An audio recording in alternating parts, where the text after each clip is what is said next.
ilaahow 5 waad uunta ee maxaad 5 uga dhigin geesi waad uunta ee maxaad bir uga dhigin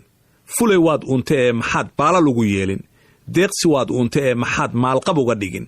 bakhiil waad uunta ee maxaad sumad ugu yeelin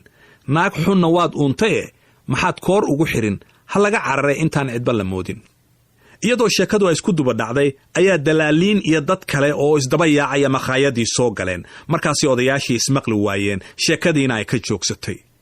markii buuqii yaraaday ayaa Waasuge oo hadalkii sii wata waxa uu yiri warsamow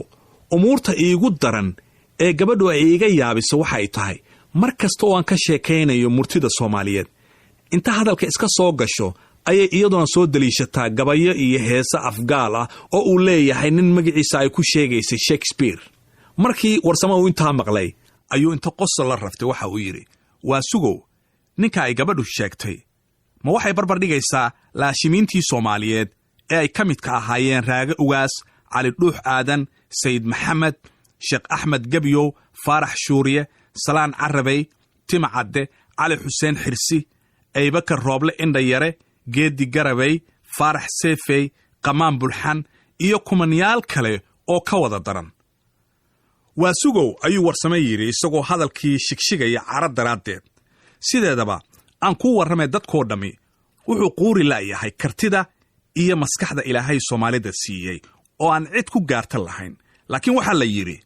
libaax tuuryala lama gaaro cayduna waxba kama tarto hadalkaasi qiimaha leh oo Warsamo ku raagay Waasugo waxa uu ku soo xasuustay gabaygii Salaan Carabay oo ku saabsanaa inayan jirin wax ka xumaan badan qof aan libintaada ku qirin waxana uu yiri dumarkuba xublaha foosha way xanaf wareeraane balse inay xasuus daran yihiin waxa xaqiiqdiiya xanuunkii markii hore qabsaday xeelka kala mooge waxba yuusan xeerkay imarin xoolana isiine xaashe nin libin iga xistiyay xumihii waa yaabe alla kala bari og erayna kala dhihi og sidaa daraadeed ayuu yiri Warsame Soomaalida laguma gaarayo hadal iyo murtidiis dirir ayaa hadalkii qaatay oo isiri bal dunida kale la socodsii odayaasha kaligood isku camiraya wuxuuna yiri Waasuge iyo Warsamow qolo kasta waxay leedahay dhaqan ay ku faanto laguna yaqaan ummadaha qaarkood waxay leeyihiin afaf aad u dacweyn oo suugaantoodu dunida ay ku faaftay aadna loo jecel yahay haddaba anigoo aaminsan inay Soomaalidu ka mid tahay ummadaha afafka hodanka leh haddana waxa loo baahan yahay inaad aqoonsataan suugaanta iyo dhaqamada dadka kale hadalkaa dirir yiri odayaashu uma qaadan aqoon kororsi ee wuxuu ku dhaliyay yaab ay la aamusaan dirirna wajigooda ayuu ka gartay fikradda ay hadalkiisa ka qabaan markaasay ka taagan tahay maxaa ka keenay hadalkan Warsame ayaa inta markaas madaxa kor u soo qaaday cod jilicsan ku yiri dirirow hadalkaagu ma xuma oo waxa hore loo yiri qof waliba aqoontiisa ayuu hadlaa oo Soomaalidu ay ku mahmahdaa Waasuge inkastoo uu hadalkaasi ka xumaa haddana uma jawaabin dirir maxaa yeelay wuxuu ku xushmeynayay Warsame aqoon horena kama aanay dhixin labadooda Waasuge waxa uu doorbiday inuu sheekadii Maariya ku saabsaneed halkeedii ka sii bilaabo wuxuuna yiri Warsame weli ma ku sheegay in ay Maariya maalin dhaweyd anigoon iska jirin weysadayga jabisay Waasuge waa iska oday culimo la jir ah wuxuuna ka warhayaa inaysan weyse ka jabin gabadha wiilkiisu uu qabo wuxuu haddana aaminsan yahay in umuurta Maariya ay sidaas ka duwan tahay dirir ayaa isiri duqa shakiga ka saar oo yiri Waasuge waxay la tahay inayan Maariya weyse ka jabin karin maxaa yeelay mar haddii diinteenu qabto in ay isguursan karaan iyada iyo wiilkaagu waxa ku cad inaysan weyse ka jabin Waasuge ayaa si lama filaan hadalkii u qaatay oo si tanaaga ah u yiri dirirow ma waxaad leedahay Maariya iyo gabar Soomaaliyeed yaa ayaa haddii Ilaah kuu roon yahay inkastoo wiilkaygu qabo haddana yaa soo hal aad garatay maaha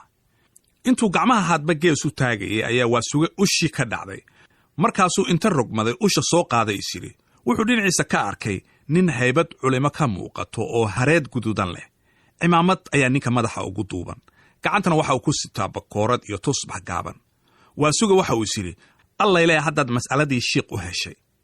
wuxuuna tala ku dhamaystay inuu wax ka weydiiyo xaajaday dirir ku murmayeen haddaba maxaa dhacay ninkii Waasuge uu shiiqa u haystay ayaa inta yara kululaaday cimaamadiina madaxa ugu duubnayd iska furay oo dibadda soo dhigay cirro jeega xiira intaa kuma ekaysan xabad sigaarana shitay Waasuge wuu arkayaa waxaasi oo dhan isagoo la yaaban sida ugu sirmi tagay niyaddana iska leh reer magaalku allay la heshiiqlamood badana. Waasuga wuxuu umuurtaasi ku xusuustay ninkii hore u yidhi, haddaad magaalo tagto waxaad arkaysaa caalin faasiq ah, caamid duub leh, carmal timo daban iyo carruur shaash leh. iyadoo sheekadii jahalaad ahaa ayuu dirir inta saacaddii fiirshay warsame hoos ula hadlay. isaguna markiiba Waasuge ayuu u sheegay in dirir quraan la saarayo. Waasuge waxaa lagu marti qaaday inuu quraan akhriska ka qayb galo. si wanaagsan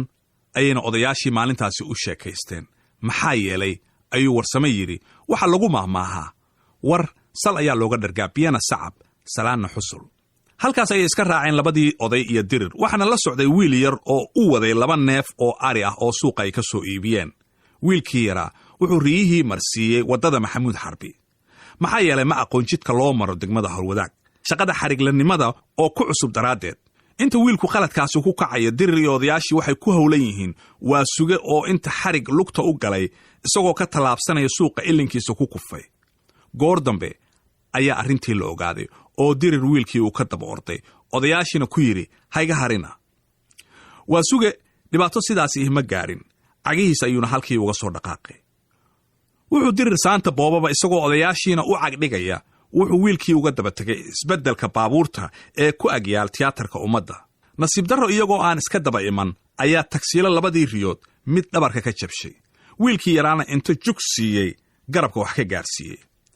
Waasuge iyo warsame markii uu tagsiilihii dhibaatada geysanayay ayay inta meel fog ka soo arkeen saanta soo boobsiiyeen si dhiilla ay ku jirto. muddo gaaban ayayna ku soo gaareen meeshii shilku ka dhacay.